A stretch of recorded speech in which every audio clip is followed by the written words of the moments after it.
Sobri Haji Mulia Irawan dari Prodi Agronomi Angkatan 2020 kelas Indralaya dengan NIM 05091382025064. Adapun asisten dosen dalam praktikum budidaya tanaman buah adalah sebagai berikut. Dan dosen pengampu dalam mata kuliah budidaya tanaman buah adalah sebagai berikut.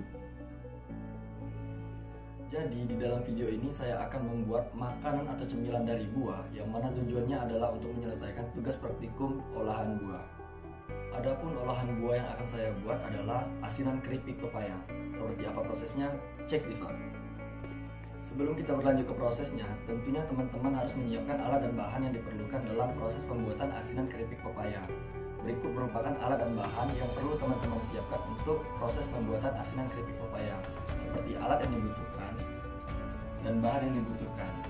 Jika sudah, maka kita akan lanjut ke prosesnya. Adapun langkah pertama adalah ambil pepaya yang telah disiapkan lalu kupas kulitnya hingga terkupas merata. Pastikan tidak ada kulit yang tersisa pada bagian daging pepaya.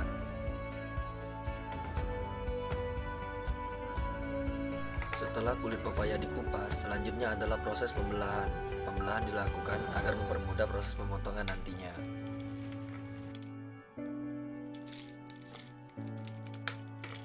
Pada saat proses pembelahan, pastikan tidak ada biji yang menempel pada bagian dalam daging buah.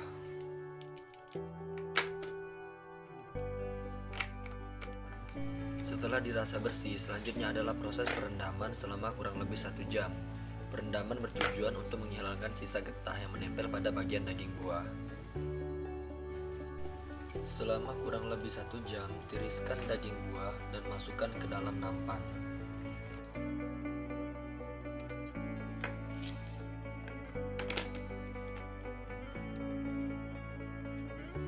Setelah itu masuk ke proses selanjutnya, yaitu pemotongan daging pepaya menjadi bagian-bagian kecil yang berukuran kurang lebih sekitar 2 mm. Pastikan semua daging buah pepaya telah terpotong. Selanjutnya adalah proses pembuatan larutan untuk perendaman daging buah pepaya, yang mana bahan yang paling penting dalam proses pembuatan larutan untuk perendaman asinan keripik pepaya adalah garam. Garam ditambahkan sebanyak 2 sendok makan, dan fungsi garam sendiri adalah sebagai pengawet alami dalam pengawetan atau pembuatan asinan keripik pepaya nantinya, sehingga bisa bertahan sedikit lama. Selanjutnya adalah penambahan penyedap rasa untuk pendamping dari garam yang telah kita larutkan. Bila penyedap rasa dan garam sudah ditambahkan, maka aduk hingga merata sampai tidak ada gumpalan yang terdapat pada larutan yang telah kita buat. Selanjutnya adalah perendaman daging buah pepaya yang telah dipotong ke dalam larutan yang telah kita buat. Bila semua potongan pepaya sudah dimasukkan, selanjutnya adalah proses pengadukan. Jika sudah diaduk secara merata, selanjutnya adalah penambahan penyedap rasa kembali pada bagian atasnya. Tujuannya adalah agar proses pengasinan lebih merata. Bila semuanya dirasa cukup, selanjutnya adalah pendiaman larutan selama 24 jam. Setelah 24 jam, selanjutnya adalah proses penyusunan daging buah pepaya yang telah dipotong ke dalam nampan yang telah disediakan sebelumnya. Dan pastikan semuanya sudah tersusun rapi, tidak terlalu rapat ataupun terlalu renggang. Selanjutnya adalah proses penjemuran sampai asinan keripik pepaya kering.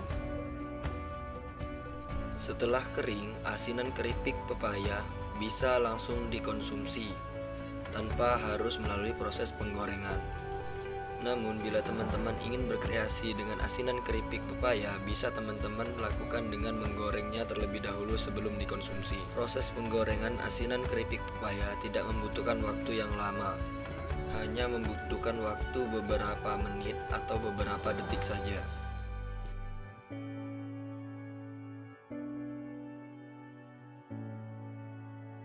Setelah itu, asinan keripik pepaya bisa kita nikmati.